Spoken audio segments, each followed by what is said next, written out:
to this week's episode of African News Review. I am your host, Adesoji Iginla, and with me, as usual, two brilliant minds who have joined me to help pass through some of the stories that have been running through Western media and in the course of the week. Um, the gentleman needs no introduction, but introduce we shall. He is Comrade Milton Allimadi. He is broadcaster, WBAI, Black Star News. He is the author of Manufacturing Hate, a long overdue. We're waiting for the revamp. So Thank we'll you. continue to remind him. And welcome, brother. Thank you. Thank you. Asante Sana. Yes, and the sister is my co-host from Women and Resistance, host of Rethinking Freedom. She is Fubara Eneli Esquire, also the new author of Amazon's bestseller, Kwanzaa, a celebration guide for home and community. So, welcome, sister. Thank you. Wish it wasn't Amazon. We need to build our own Yes. systems No, because no, true. that pains my heart. I mean, I'm grateful to have some sales to at least recoup. I hope you guys know when people publish books, there's an investment. I mean, I'm not covered by Schuster, Simon and Schuster, and things like that. So there's a personal investment, and so at least you want to be able to recoup what you put in. And so I'm definitely grateful for the sales on Amazon, but it also simultaneously makes me sick to my stomach. Yeah. Wow. So yeah. Okay. That's it. Let's begin the normal ritual. News from where you at, in reverse order. Let's begin with the sister. What's the news making the rounds where you are? Well, the big news in my area in Texas is that the Supreme Court, right before the December 8th filing deadline for Texas, basically ruled that their racially gerrymandered maps will stand. So the racist maps that were drawn after Trump, who has, for all intents and purposes, crowned himself king of the universe. He called Abbott. It's no Hot Wheels Abbott. It's no secret, and said, "Hey, give me 5 seats in Texas." And of course, one of the seats that they targeted was Jasmine Crockett's seat, Congresswoman Jasmine Crockett, which is reminiscent of what has been done before. So, if you recall, in Women in Resistance, when we covered Shirley Chisholm, they also redistricted her area. Redrew the lines. And suddenly her house was 1 block outside of the district that she represented. She was supposed to So represent these it. tactics have been used again and again. But for all intents and purposes, the district that Jasmine Crockett represented, they basically farmed those predominantly Black people into, I think, 4 or 5 other areas. So diluting their voice, diluting their vote, and then thereby affecting who gets to represent them, right? In a sense, no representation. So Jasmine Crockett, the big news is that Jasmine Crockett filed to run for US Senate. And that means that there will be a primary between her and I think his first name is James Tallarico, who is a white male who is, quote unquote, a progressive Democrat, but also, speaks the I'm Christian, and I'm white male language as well. I don't have any specific issues with him, but definitely Jasmine Crockett is going to get my vote. Okay. And Brother Yeah. Milton? So we're still seeing the ramifications of the racist outburst against Somalis in Minnesota by Donald Trump. So I've been talking with some Somali comrades in Minnesota and giving them some suggestions how to counter it. Yeah. And of course, this is important because it affects all of us, Yeah. every African immigrant and every African, period. So we are mulling over some ideas. Nothing has concretized yet. Okay. Hopefully, when I come back by next week's episode, there will be some solid ideas, Definitely, you can't demonize the entire Somali population. Okay. Not even here, just in the United States.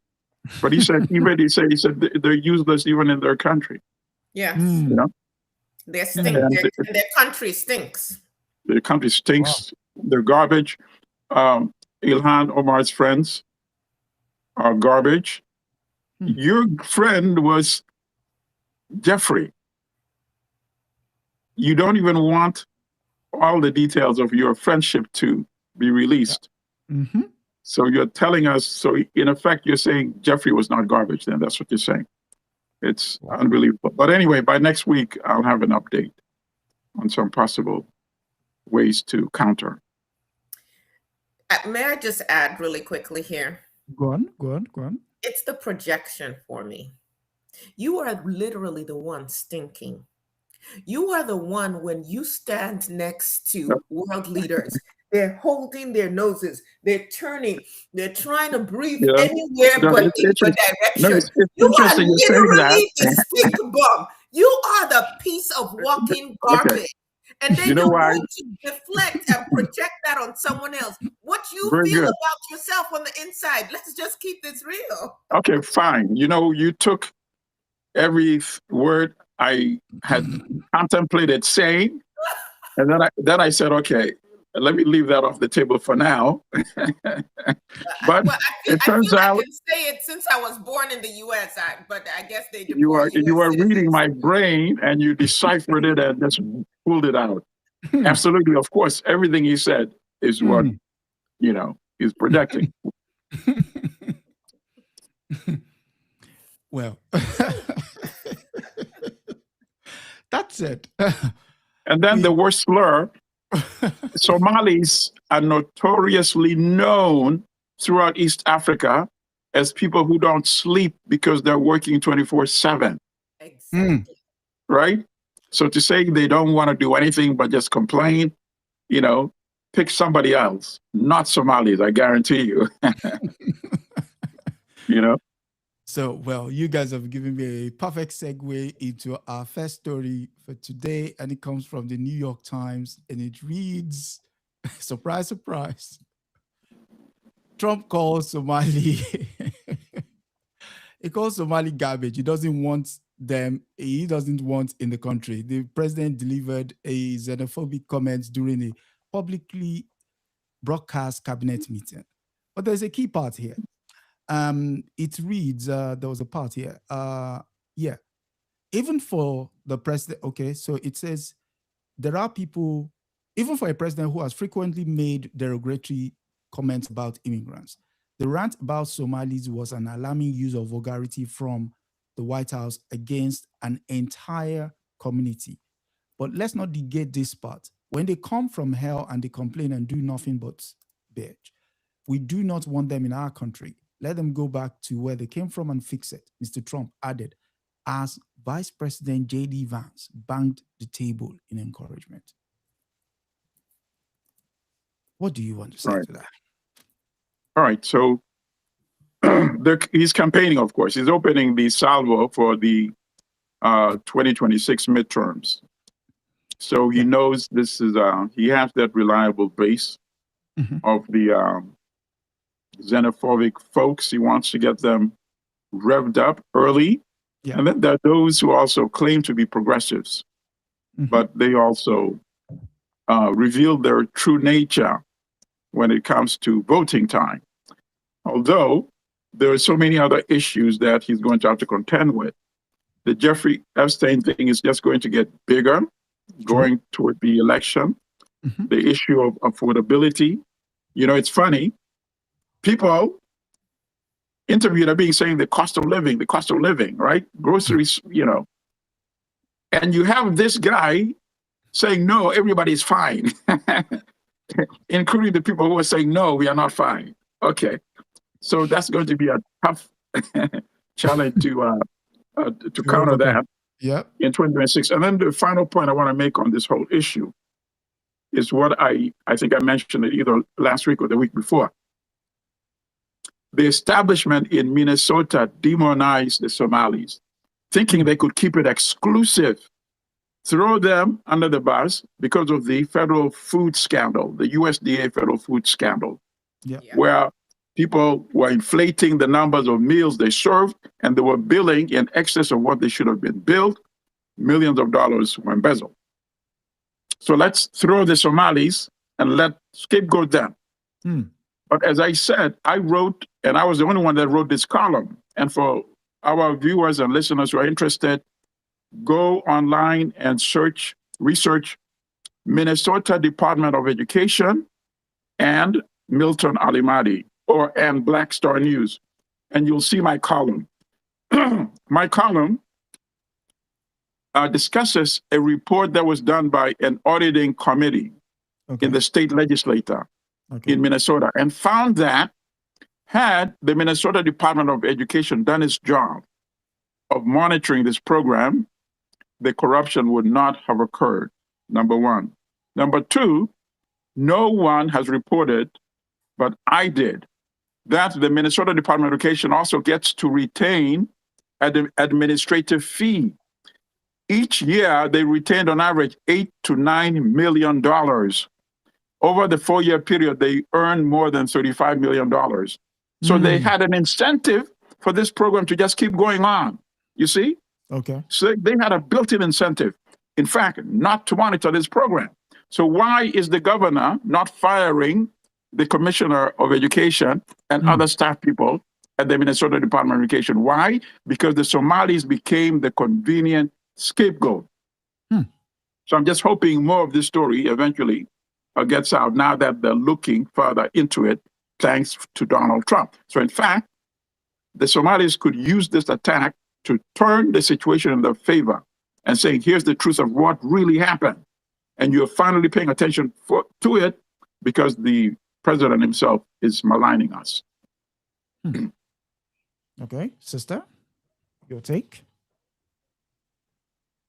I guess I would be, if any good comes out of this, and the truth of that situation that you're referring to, comrade, comes out, that would be wonderful and a blessing. But let's just be very clear. These people are not concerned about the truth. And it doesn't matter if we had absolutely nothing to do with this. They're always going to find a way to taint us. And let's understand what the history is here and what Donald Trump is doing and his handlers in weaponizing this kind of language. So understand that, first of all, you can go back as far as, I believe it was 1798. They had the Alien Friends Act. And it was an act basically that allowed certain colonies to exclude people that they felt were paupers or were drains on the system. So U.S. law has repeatedly removed people who are deemed undesirable. Some they've called paupers. There was another act in the 1800s. I don't have the exact information on it now, but people can look it up. That talked about they can remove any foreign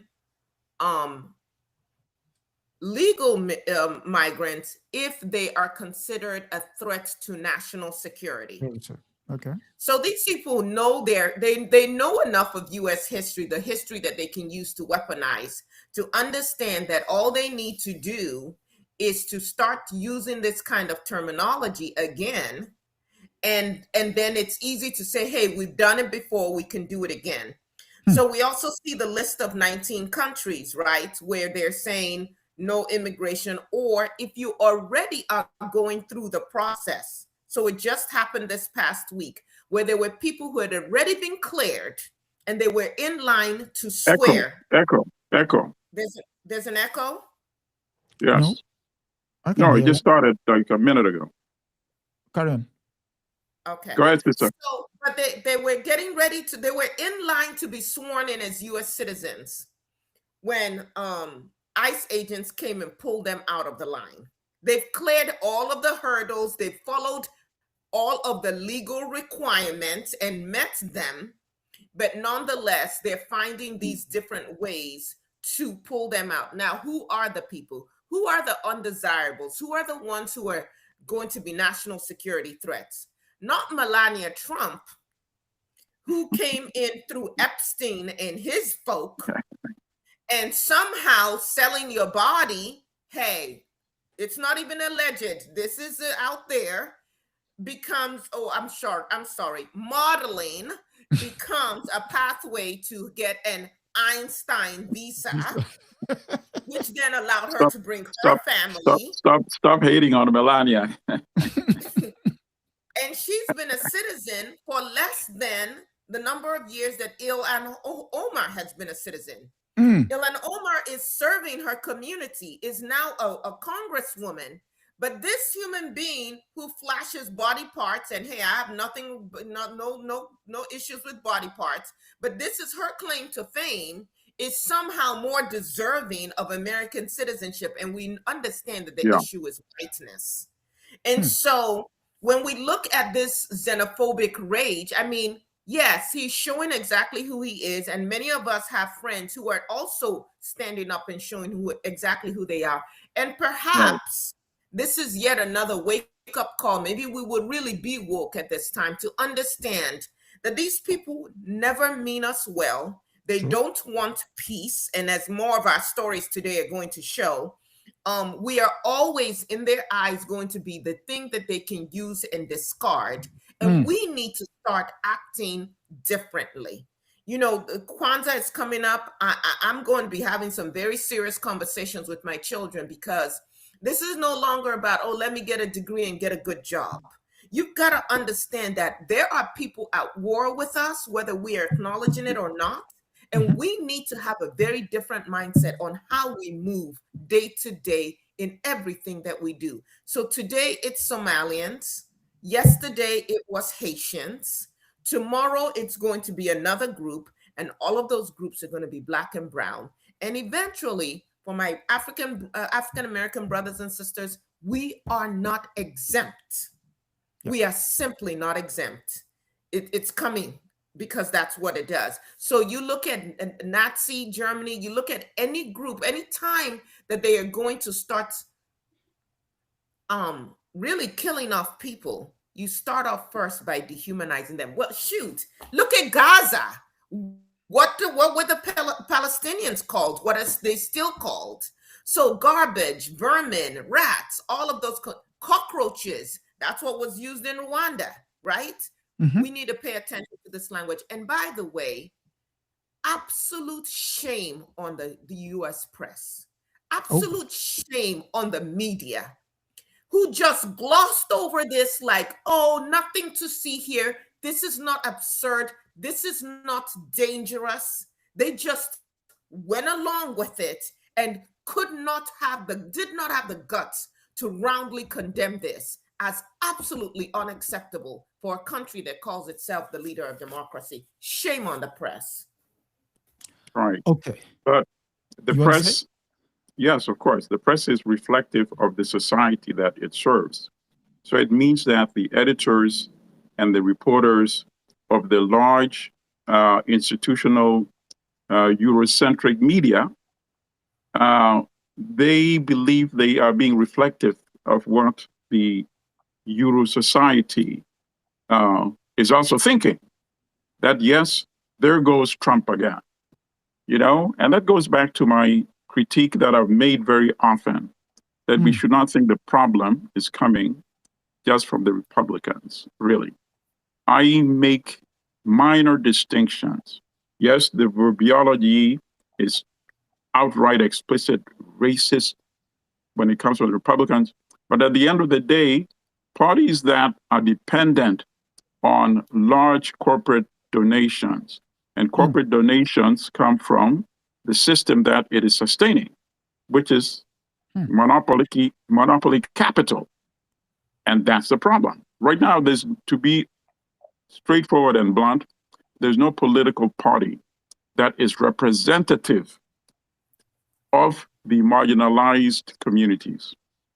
And there, by the way, there are many millions and millions of marginalized Europeans as well. But then, when the enemy is depicted as these garbage Somalis, then even some of those marginalized European Americans, you know, they become tribal and they start leaning with, as Mugabe used to refer to it, kith and kin, you know, and that is a big problem. It's a very big problem. I'm glad you centered right on the media. One of my articles exclusively is on how the media abandoned Somalis in Minnesota. They were regurgitating and publishing press release from the U.S. prosecutor's office. I did some, you know, quick calculation, and I said, okay, they kept referring to the $250 million scandal. Okay. And they focused only on one of the nonprofits. Both of the two nonprofits were headed by European American women. They focused only on one. And there's a question that none of the media there asked the prosecutor. Why are you only talking about this one, Amy Bach, and not Cara Loman, who allegedly did the same things that Amy did as well? True. Boom. Didn't ask that. Why are you not asking the fact that MDE itself made millions of dollars? Boom. And then, how could it be $250 million if indeed they served some food, right? If they served some food, should you not calculate how much was served actually? Because in some cases, there are establishments, Somali establishments, that actually produce invoices of millions of dollars in food served. So why didn't you factor out the total as opposed to what was actually stolen? And you kept throwing that figure, 250. After my column, I noticed very shortly after, the prosecutor's office started changing the numbers, you know? And this is somebody doing it from New York and Washington, D.C. You are local media. You are telling me you couldn't do that story? So yes, I agree with you, sister. Shame on the Eurocentric Euro media for abandoning people of African descent all the time. Okay. There's a part there in the news article, the overall theme, which is their countries are garbage and we don't know why they came here, and you know what. I want to hone in on that. The Somalis would not be in Minnesota, Maine, and Ohio in those numbers were it not for the United States post 1993. Everybody remembers Black Hawk Down. You literally went in there and tore up the place, creating back to the IC, back the warlords. Yes, disabled the Farah ICU. You backed Farah Aidid, and then when Farah Aidid turned on you, you then went in and turned the place upside down. You created that Somali refugees that poured into Europe, the United States, Canada. I mean, so when he says their countries are garbage, you literally made it garbage. But let's be fair. Let's go even further than that. Go on. The Soviet Union was involved as well. Yes. So Somalia became a pawn in the struggle between East and West, between the United States and the Soviet Union. At one time, Siad Barre, before the country totally collapsed, at one time he was backed by the Soviet Union. Then one time he was backed by the United States. You know? At the end of the day, the Somalis were the biggest losers. Yes. And Siad Barre would later die in Lagos after being given asylum status. It goes to show. My final take on this is this. Yeah. At the end of the day, this is a very effective divide and rule tactic. You see? The quote unquote tribalization of issues. Yeah. When in fact, everybody knows who the enemy is. The enemy that affects, whether you're European descendant, whether you are African descendant, Latino descendant, so long as you are a working person, a working class. So in order to divert attention away from class issues, you throw in the so-called race issue. You throw in the gender issue. Yes. And then you keep all of us, fighting for the crumbs. While the big fat cats, as they say, accumulate and accumulate and accumulate. You know, Yes. that's the problem. I want to quickly read one, maybe 3 lines from a book I got back in the day. It says, one Times editor who was involved in some of the most virulent exchanges was Emmanuel Friedman, foreign news editor from 1948 to 1964. A Times reporter, Homer Bigart, espoused similar racist sentiments in his letters. In one letter, when the Times, the New York Times, in fact, sent Bigart to cover emerging independence movement in West Africa, he wrote to Friedman that he preferred writing about cannibals over Kwame Nkrumah, the hero of Ghana's independence struggle and the country's first post-colonial prime minister and later president. The reason I read that part is essentially when the sisters mentioned that the press have been just trumpeting what Mr. Trump has said. Yeah. We have it documented in this fine book, which needs an update. So you know what? You're a comrade. Let me be honest with you. I've been balancing so many projects, but now you've incentivized me to make this one a priority to finish updating the new version before the end of the year. How's that? So I just thought I remember that part. So I was quickly scrambling I was like, I've seen this before. Okay, let's do this. And yes, so that said, that's Trump. And also one of the reasons why we do this is so that we reframe the narrative, because it's not just good picking up those newspapers, listening to the news, hearing it on radio or on a podcast or just in passing and taking that as without proper contextualizing all of the stories. So I hope we've been able to do that. And that said, we're looking for 2,000 subscribers by the end of the year, and we're up and running. So if this is your first time here, please do like, share, and subscribe, and all the other good stuff. So that said, we go to our next story, which is breaking news, which was previously breaking news coming out of West Africa. And it's from Deutsche Welle, and it is that there was a coup in Benin Republic, which makes interesting reading because of where it is.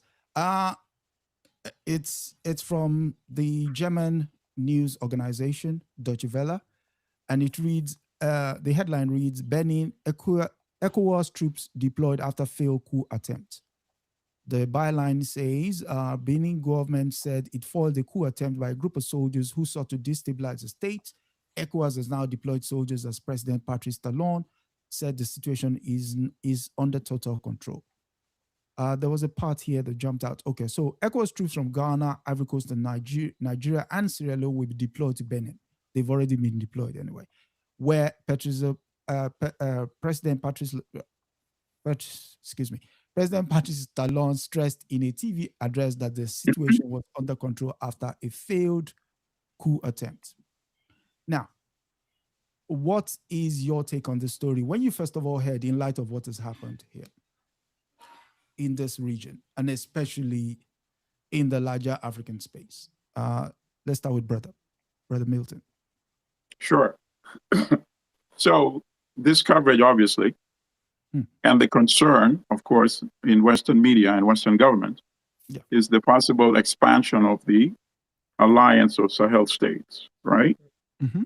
Where you have Niger, you have Mali, you have Burkina Faso. Okay. And in these particular 3 countries, they are the ones that are articulating the kind of position that African countries need to be doing, every African country. Otherwise, people who remember that film, Lumumba, by the Haitian filmmaker, Peck. Yeah, Raoul Peck. Right, Raoul Peck. When the Belgian general, was instructing the African soldiers, when the African soldiers were asking that, oh, we need to replace you with an African. And he wrote on the blackboard, which he actually did in real life. Yeah. He said, after independence equals before independence.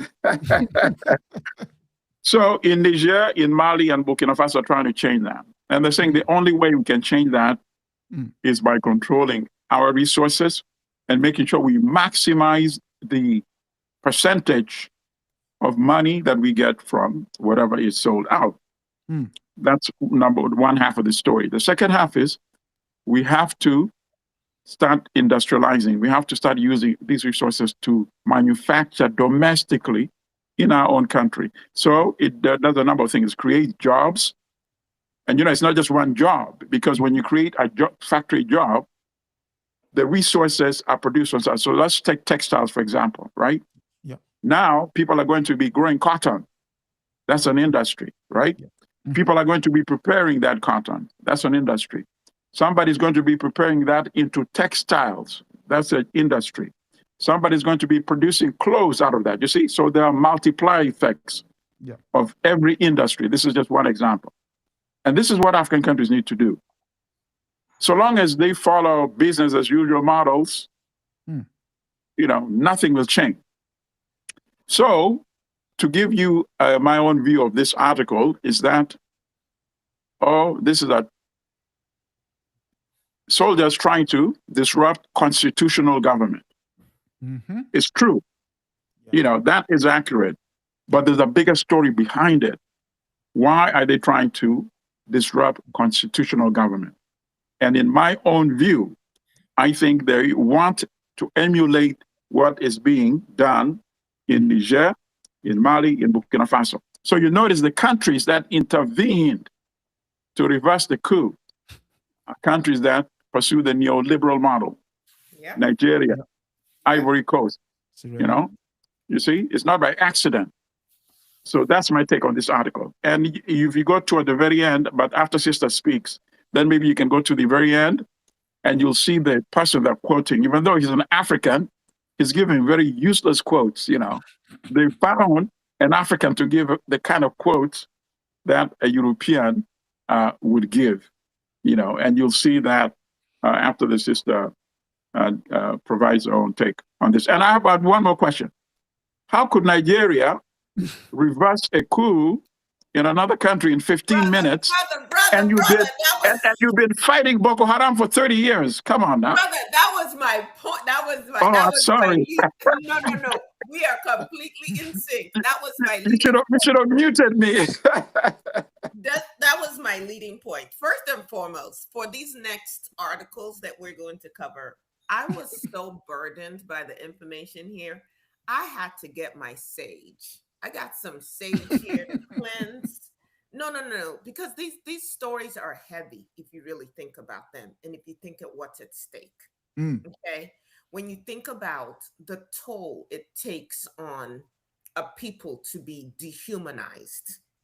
Maybe it's not you today, and so it just seems like words, but you are a child going to school with other kids whose parents, and you've heard it, you've seen it on TikTok or whatever, you used to say, "Oh, garbage, you all stink, you cut." I mean, we're not, sometimes when we go through these stories, like we forget the human element of it. Yeah. And these stories really weigh heavy on my mind because they're not just stories. We are talking of millions and millions of lives being impacted. Yeah. Okay, so now let's get to Benin.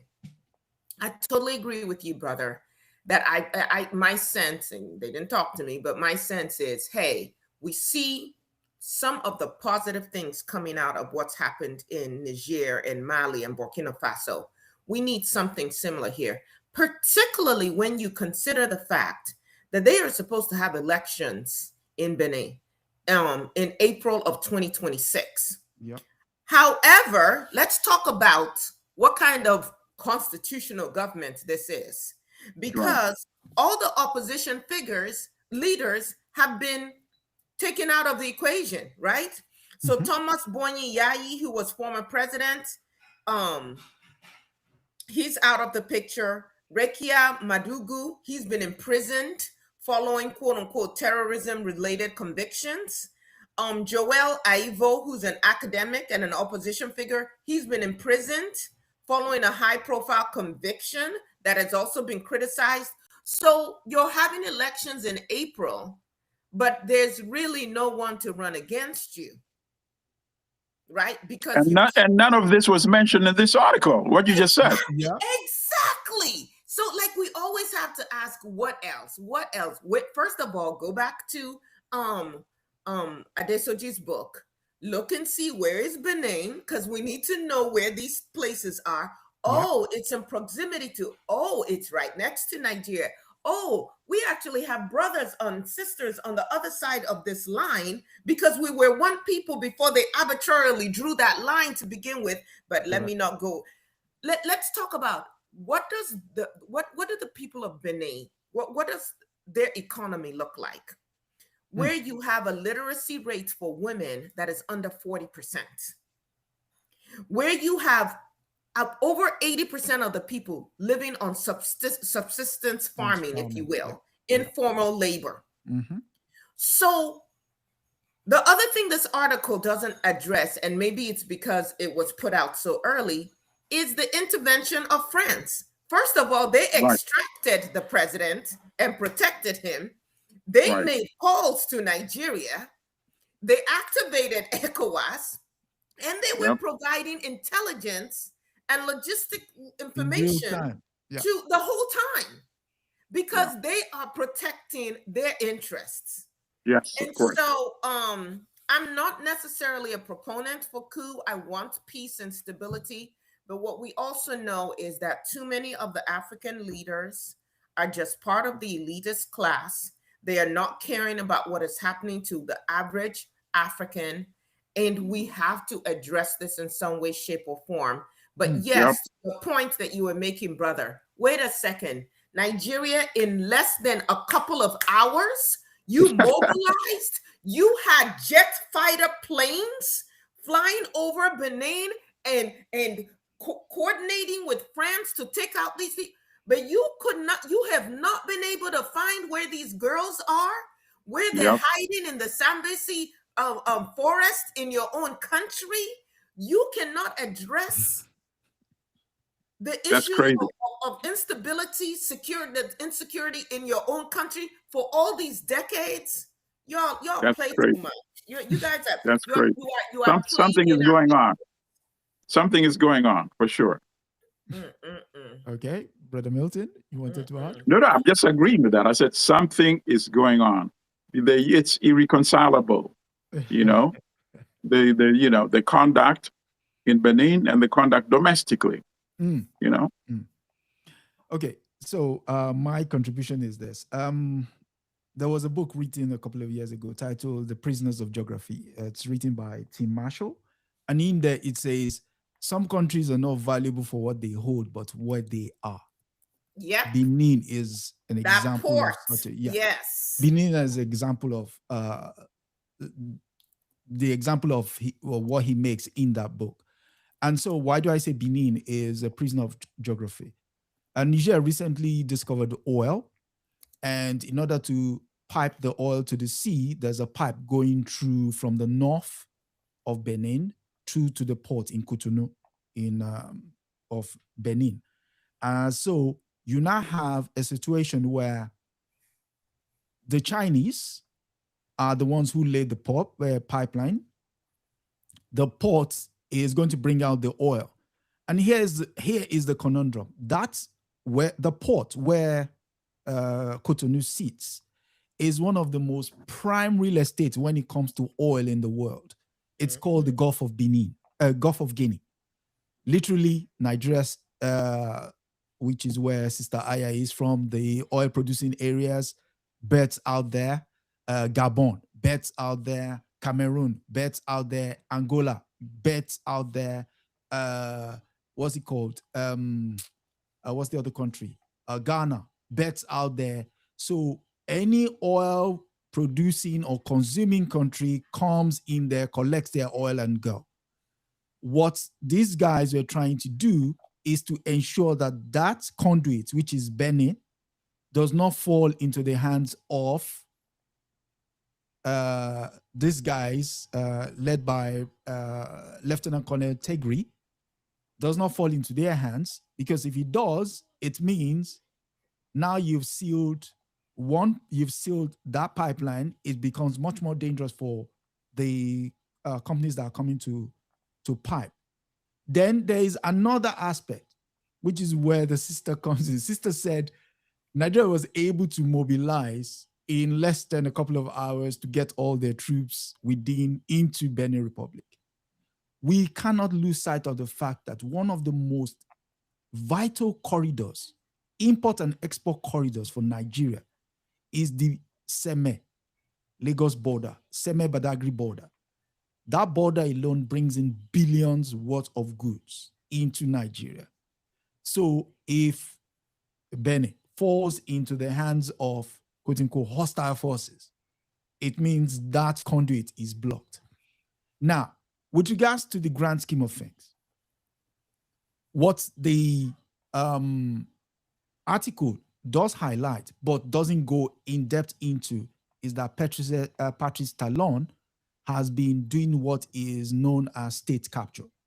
Basically, he's cornered all the power. So much so that the last constitutional assembly they had created a Senate where all the former presidents will go into the Senate and would have overarching powers over what the People's Assembly decide. So again, these are all parts and parcels of the pressure that Comrade constantly reminds us that sooner or later, these countries are going to react one way or the other.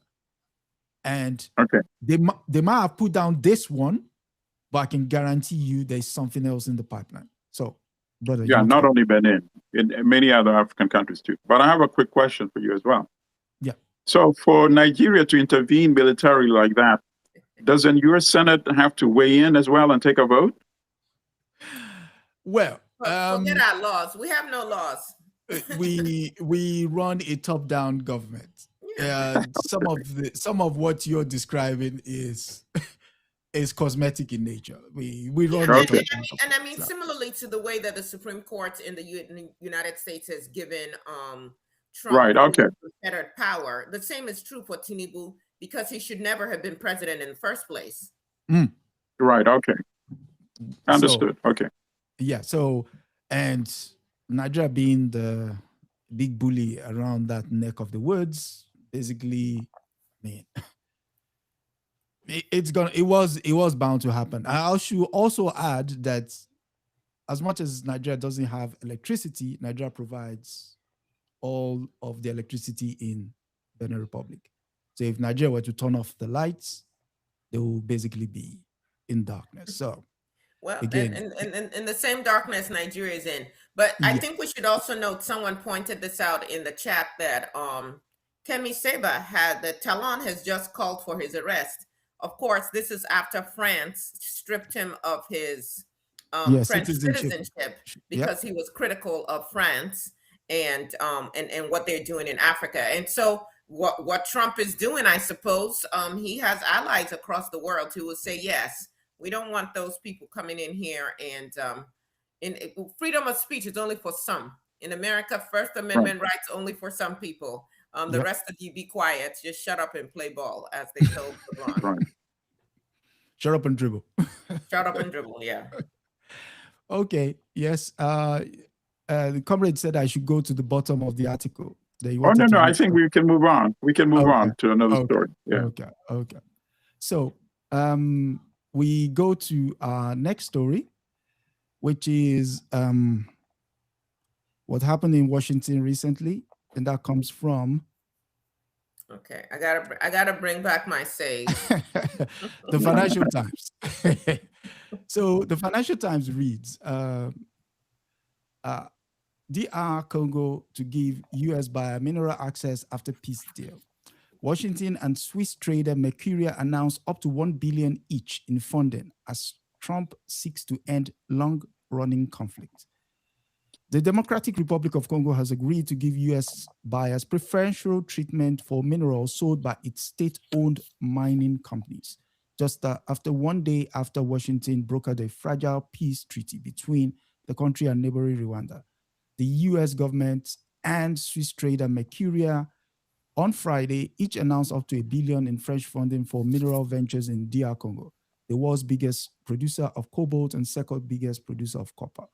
Washington and Kinshasa signed an extensive critical minerals Economic and Security Agreement on the heels of Thursday's treaty, which paved the way for greater U.S. access to DR Congo's wealth of minerals. Yeah, Lumumba will be rolling in his grave, but let's go. So, sister, you're burning the sage, so let's make some of that sage work. You want to go first?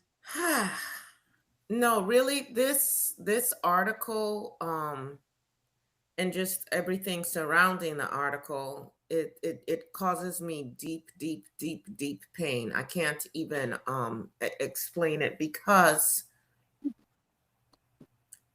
it feels, the sense I get is the same way I believe I would have felt had I been sitting on a shore watching the African Ma'afa, watching what we're calling the Atlantic slave trade, and watching the impact, watching how we were fighting amongst each other to produce more people for them to enslave, watching the African accomplices, but also watching the unmitigated greed and inhumanity of Western people towards us. And so, first of all, peace deal. What are you talking about? Read this entire article. It just reads, and Trump says it. This is about, hey, we're going to make money. There was nothing in this article that talked about the people of DR Congo, of changing their lives, of what happened, saving lives, rebuilding their, nothing. This was about, we're going to come in and we're going to make money. And a handful of African elites are going to make money too, and to hell with the rest of you. So let me just break it down a little bit more here. So this was not a standalone peace agreement. This was no altruism here. And actually, I don't even have any details of any peace what. Like what is that? What is it that they actually said they're going to do? Are they going to allow us to borrow money from them that we use then to buy more guns from them? Are we going to give them carte blanche entrance into our country and give them military bases so they can further spy on us and be able to bomb us at will right then? Because going back to Benin, they talked about the French drones. Going back to Somalia, US, how much they have used their drones and all of that. They need bases in Africa to be able to deploy in the way they are. Okay, hopefully y'all are being able to follow me here. But what this really is a package of interlinked, supposedly security for them to extract, not security for us, but it's about extraction of minerals and so-called infrastructure commitments. But let's go and look at what those commitments are. Remember how we talked about before how hard it is to trade within Africa, how hard it is to travel within Africa, that sometimes you have to fly outside of Africa to come back into Africa, because all the transportation lines and the routes are based on the original trade routes, which was to extract things from Africa, right? So even when they talk about infrastructure, people go back and pull up this article yourself. The infrastructure is, how are we more easily able to access the mines and pull the items out, the minerals out, and get it to our Western countries? Okay. The DRC agrees, that these are the core components, agrees to give U.S. buyers preferential treatment for minerals sold by state-owned mining companies. They get right of first refusal.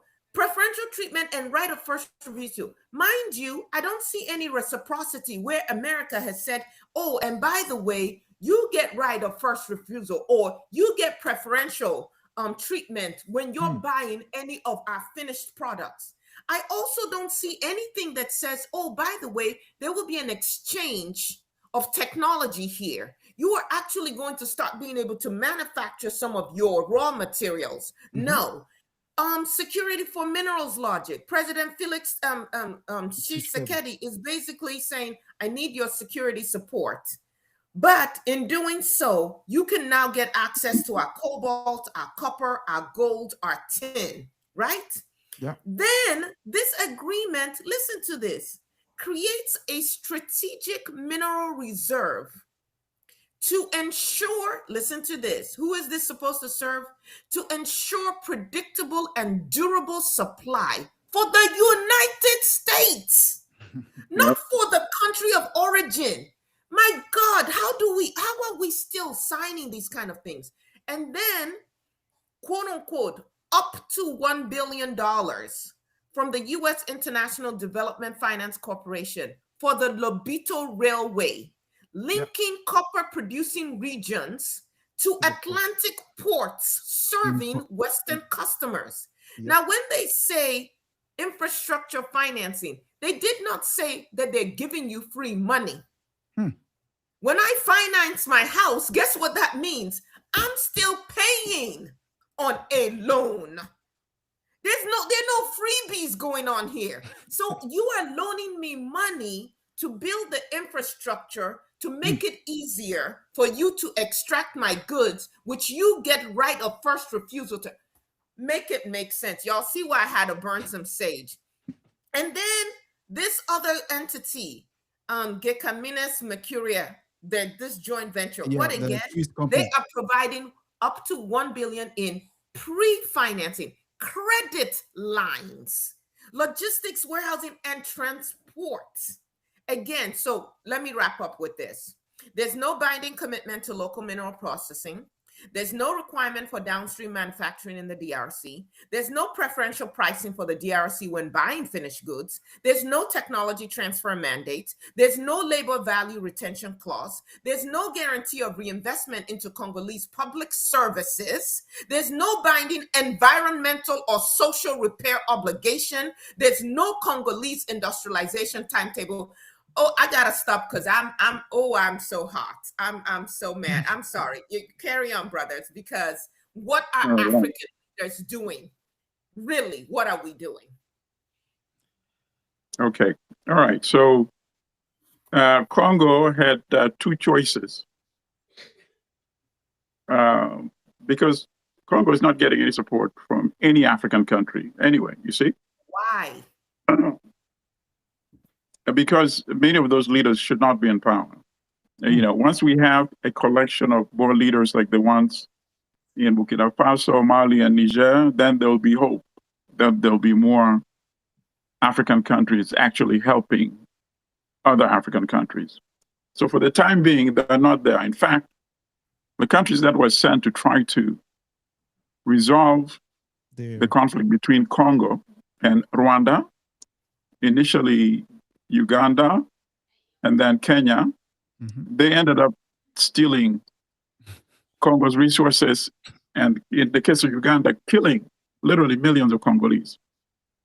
So, Tshisekedi's choice was run and sell your country, mortgage your country to the United States, the same country that brutally murdered Patrice Lumumba in 1961, or wait to be conquered by Rwanda under General Kagame.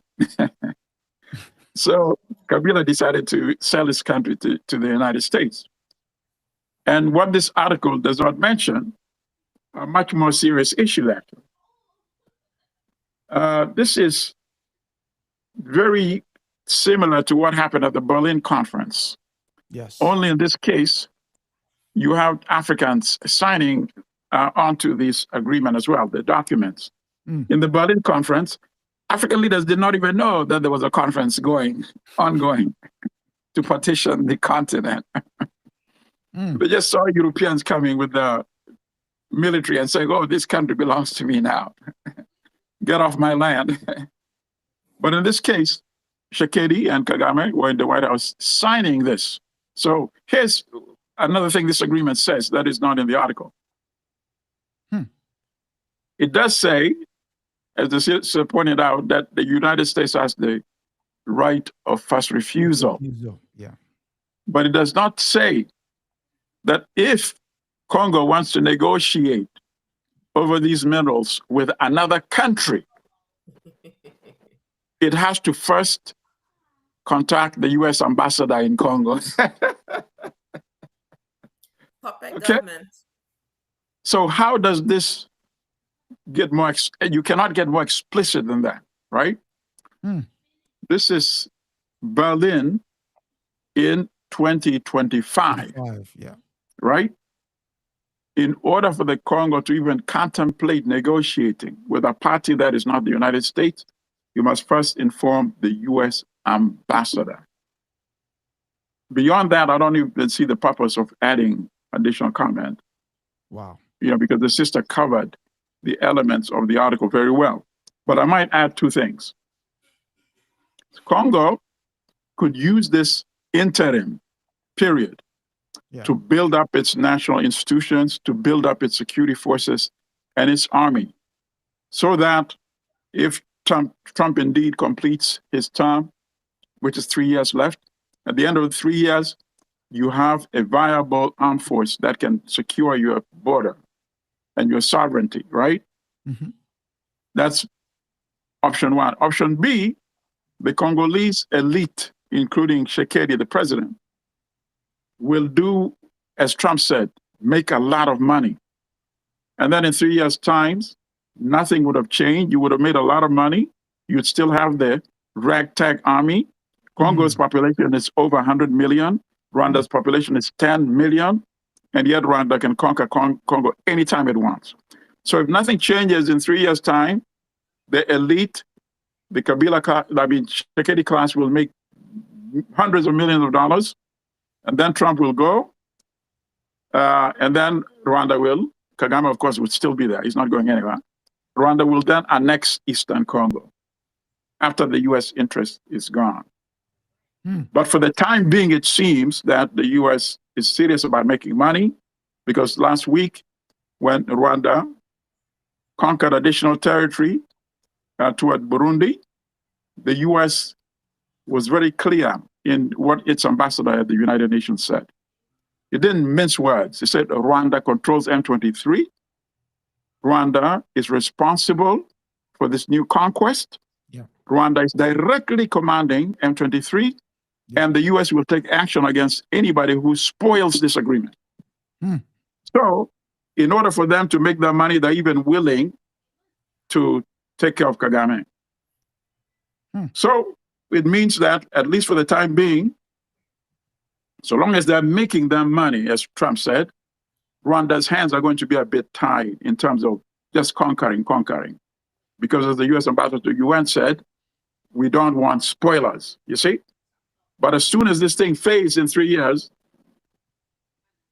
if the Congolese are not changed the armed force, the spoiler will come back and take over the Eastern Congo.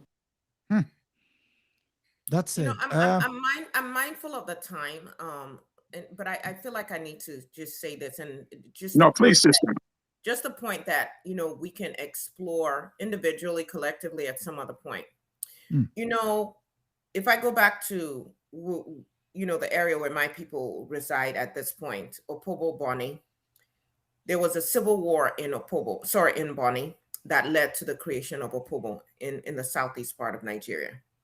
And at that time, different factions reached out to the Europeans that were there at the time, got cannon powder, got cannons, all of that from them, and blasted each other to smithereens, right? And then eventually there was a group that left and founded the area called Nigeria. We see with the Ashanti War, where Ashantis are fighting Britain. Britain actually gets other African leaders to come together and help Britain to overpower the Ashantis. This sense of I'm maintaining my sovereignty, but I'd rather bring this outsider, in this sense, to come and save me than, God forbid, for one who looks like me to maybe be the one who's quote unquote ruling over me. We just saw that in Women in Resistance when we looked at Brefu, and the rebellion, if you will, in St. John, and how some of the enslaved people there, Africans, felt, oh, wait a second, if this group of enslaved Africans really take power and consolidate power, They're going to make we us might pay. be beholden to them. Yep. So we're going to sell them out. Right. And side with our white masters.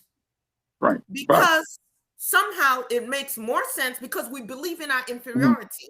It makes more sense if I'm going to be in any way compromised in terms of my freedom for it to be a white man who's doing it than a fellow black man. So although I understand, and maybe I don't totally understand because I'm not the leader in that position, looking at my country and saying, oh my God, there are forces coming from here and there are forces coming from here. And what is Kagame trying to do?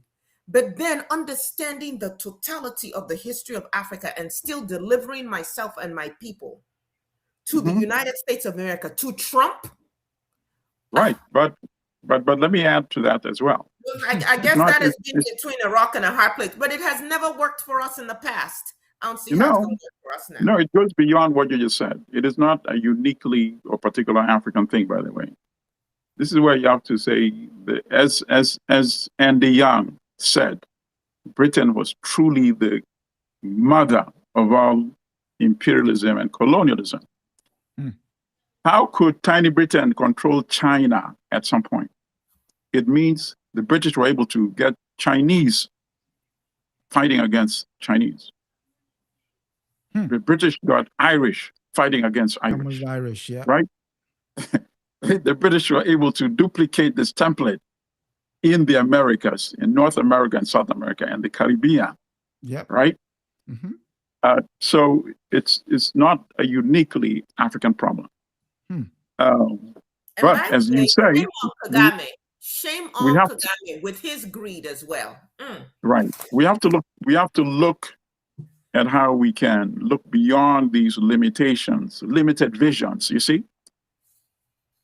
And the best example was Patrice Lumumba, where everybody was talking about, oh, I'm a Congo, I'm a Muluba, I'm a Bateke. He said, no. He said, that model will not take us to the next level. We are all Congolese. Yeah. And there is an appreciation for it because everybody else was being very regional. But guess who? They voted for. The majority voted for the person who had a bigger vision of Africa. And of course, imperialism, they don't like that. They eliminated him and they let the Congolese go back to their factionalism, which is exactly... Sorry? Talking about factionalism, comrade, how about the Somalians in America who voted? Some chose to vote for this Fry guy. Okay, I'm glad you said that. Coming out and talking about Somalians. I'm glad you said that. I'm glad you said it because it goes beyond the Somalis, and this is something we need to devote maybe an entire show on that. I've always been very critical of, for example, African sisters and brothers in New York City, right? You come here, you do what you got to do. And then once you realize brutal police officers are not going to make a distinction between you and AK African Americans, only then you start running to people like Al Sharpton. No, you can't do that. You can't do that. All the years I've been in this country, I interacted at every level with my sisters and brothers in this country, right? And then sometimes we don't acknowledge the sacrifices that have been made to pave the way for everybody else, including us, right? That's not recognized. And the power structures in this country don't appreciate that because they don't want these pioneers, revolutionaries, to know the impact of what they actually did. Yeah. In the years of struggle, during enslavement, after so-called restoration, is it restoration or what is it called again? American Reconstruction. The Civil Rights the Act. Jim Crow era, the Civil Rights era, the Post-Civil Rights era. The sacrifices have been tremendous. You need to know this history. You need to want to be a part of this society that they have been trying to build that benefits everybody. You know, you come here, you don't know about it, you diminish it, and then when the police shoot one of your own, you start running. Oh, let me now go to our shelter. It cannot work that way. So this message is not only for the Somalis, but it's for everybody coming from the continent.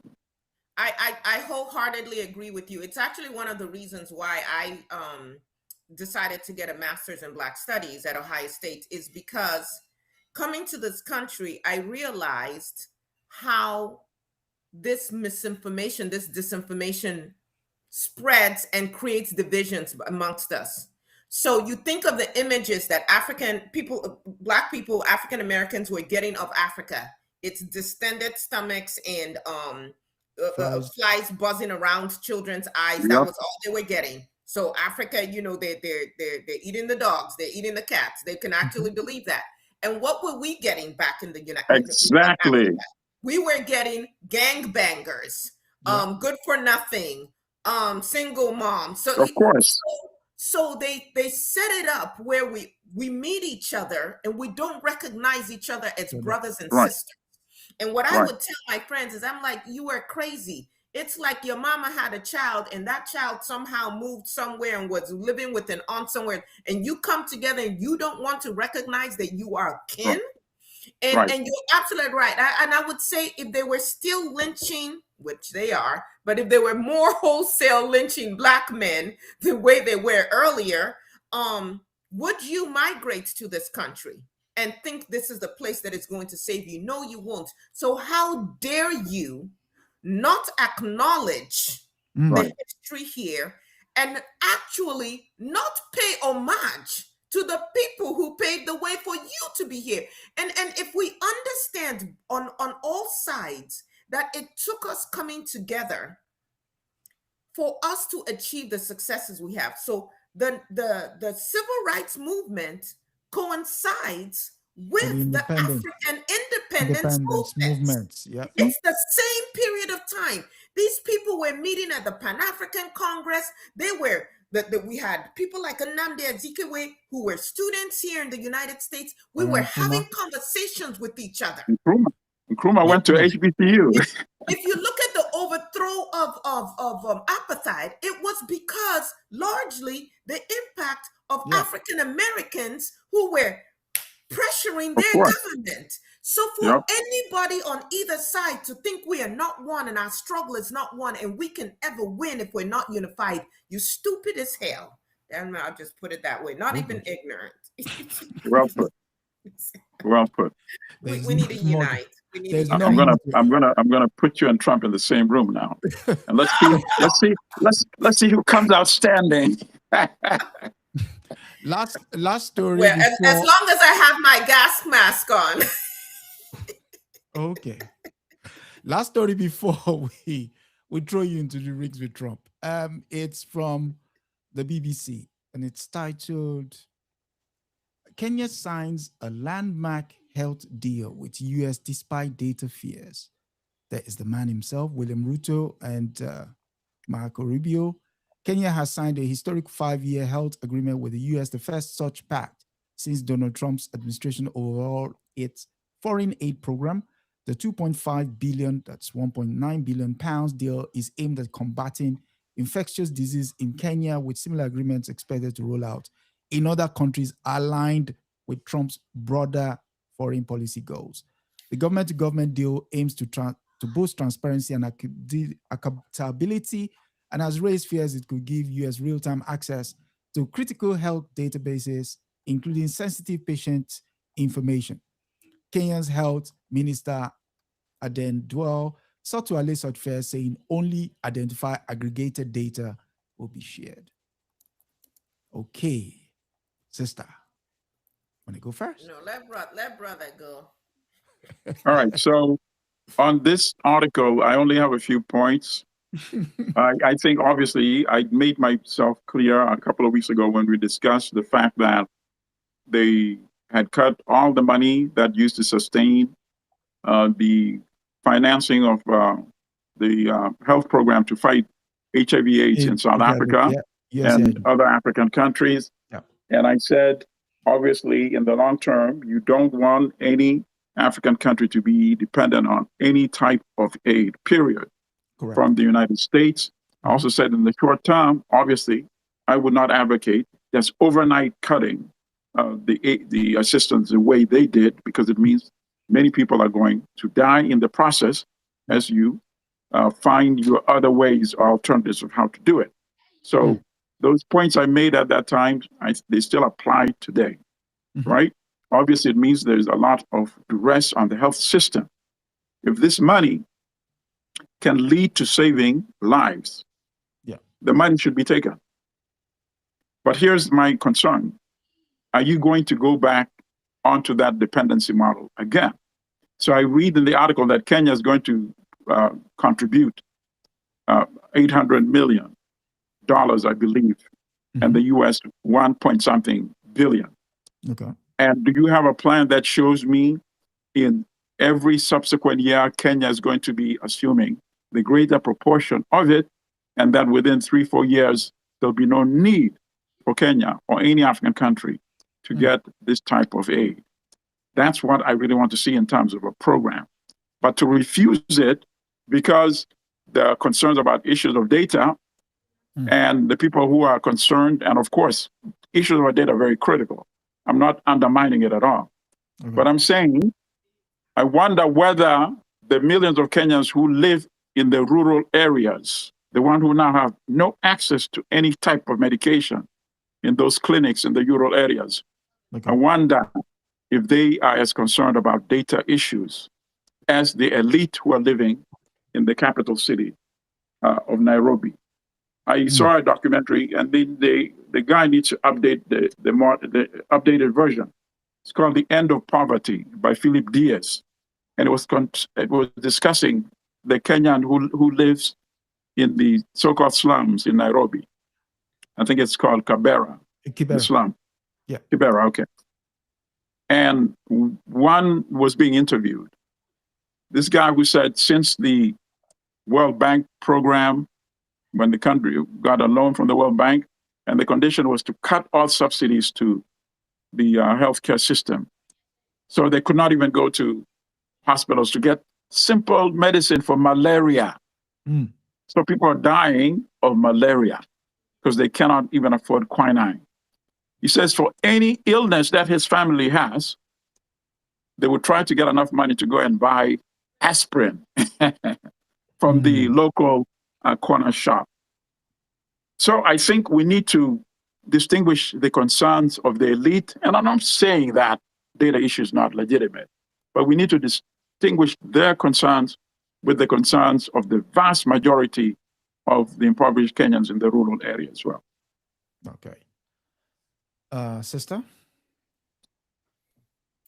So, let's just be very clear on the fact that these are complex issues and they're not, the answers are not easy.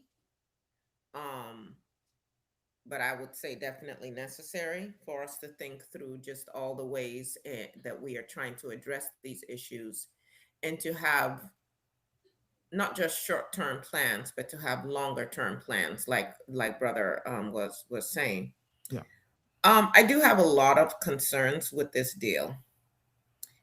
There are, at least from what this article is sharing, there's a lot of information that I don't have.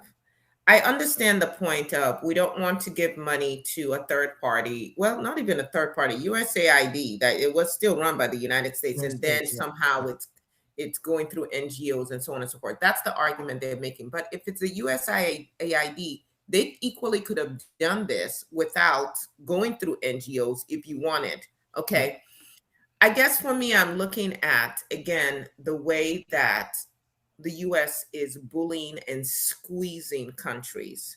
And because I know nothing is altruistic, I'm always like, what is the end game here? And I know we do not come out on top based on their calculations. I'm interested in knowing what are the healthcare needs, how much money was coming in through the USAID that has been lost, and where was that money being, directed? What programs was it funding? And this new program that they're putting together, Does it have the same concerns, or are there going to be different concerns? So we're talking about 1.7 million coming from the United States, at least the first year. It's a 5-year term. So, billion. yeah, billion. Yeah. That's the equivalent of $6 per person in Kenya, if you're talking about 55 million people. There are real life concerns, as you were mentioning, Comrade. I was reading an article of a man who was saying, my wife doesn't want to sleep with me because she's afraid of contracting a disease. I'm afraid of her contracting it as well. I'm afraid of dying myself first, but then I'm also afraid of her getting it, and then what happens to my children. So these are very real life concerns here. If anybody has a friend or a family member, or perhaps yourself, if you are taking the medication to help keep down the antiviral load and so on and so forth, you understand how important this is. I just don't ever trust Rubio and Trump to be making any decisions that are really going to benefit us. I'm also concerned with Ruto and how he's moving. Ruto came here, and with the UN General Assembly, he made such an impassioned speech about sovereignty and Africans and the role we should play and how we should be respected and all of that. But then he takes his troops to Haiti. He now is the first one that they roll out this deal with, that they intend to roll out all with multiple other countries. But again, the whole thing is, if you're going to get any of this, you have to be our strategic partner. Yeah. You have to do what we say to do. And so there are further implications beyond even just how significant is this money? Yes, any is better than none. But you pretty much gave 40 million to what country? No holds, it's like they just gave it to them. And then we've got to jump through all these hoops for 1.7 billion. I do have ultimately concerns about in this data age that we're in, seeing how far Elon Musk and his people went to, you through Doge, get so much data on the average American. And then all of a sudden now Doge is done. They're gone, but that data has been extracted. What are these people? Why are they so interested in our data? And how is it going to be used? How is it going to be weaponized? Because I know that it will. So for this one, I'm still very concerned. I have a sense that our people just come to the White House. We're so excited to be in that gaudily decorated place with the fake gold on the walls until they extract enough from our countries. No, but Trump is going to take the gold to Mar-a-Lago and keep the fake one in the White House anyway. But we're so happy to go sit in these places. I don't know that we are getting these agreements ahead of time. I don't know that we are vetting them ourselves and really making the calculations, or if we're just so intent. I see it every day in courts here in the United States when I deal with small claims debt. People who have signed contracts, they were so happy to get someone to agree to finance their car loan, that they did not see that they are signing a car loan for 31.99%.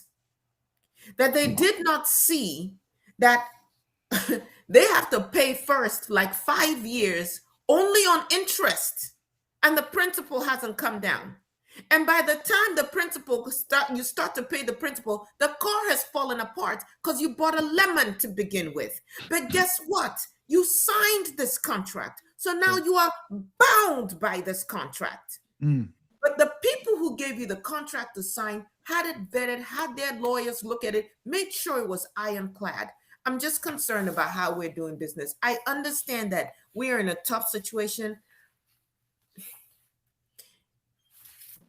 It seems to me that Africans have to get into a contract with themselves to say, we are going to have some tough years, but we can feed ourselves. We don't need to buy aspirin. And I know there are people who are going to say, easy for you to say you're in your nice home in Texas, but I'm actually trying to implement these things for myself here. We don't need their aspirin because we had painkillers that were indigenous to us, that grow in our plants. I have a plant outside my house right now that I was not aware of until I started researching that can actually prevent pregnancy. So Abbott and all of them can do whatever it is they want to do there until they start banning the plants. And it is actually a flower that grows commonly. We can go back to our indigenous ways for a moment to shore up our own borders, to feed ourselves again, to provide for ourselves. Otherwise, we're forever going to be beggars on this scene. And these people do not mean us well. I don't know how else to put it. But I'm growing food. I'm growing food. I'm doing the little that I can do to start figuring out my way back to some kind of independence. And so for us on our continent to keep signing away land, signing away resources, it breaks my heart. Yeah. All right, there's a simple solution to everything you just said. That's why we need to have governments like the ones we have in Burkina Faso, Mali, and Niger. None of those guys running those countries would come to the US to sign any deal of that nature, you see? But so long as we have neo-colonials like a Ruto, like a Tshisekedi, you know, first of all, they're not even authorized to sign these deals. Exactly. Many of these guys are illegitimate. They do not represent the vast majority of Africans in the country. But once they get that title of president or prime minister, they are recognized by the European system. And they come and they put their signature on a deal with the World Bank and IMF. And who pays for those deals? Who's the one who is producing to service the debt? It is the rural farmer who does not even know that his president or prime minister or minister of finance is signing a deal under his name that he will be responsible for paying in the White House. So, so long as we have these neo-colonial types of governments, unfortunately, we'll have the situation. But then one can also look at it a different way. One can say, so long as they continue with this type of behavior, quite naturally, they will give birth to revolutionaries like the ones that are governing the Alliance of Sahel states, you know? Yes. That's the rosiest way to assess it, you see? But Rodney, first of all, you talked about the indigenous medicines. Rodney wrote about that in How Europe Underdeveloped Africa. He said Africans used to know the role of every plant and what ailments they were meant to treat.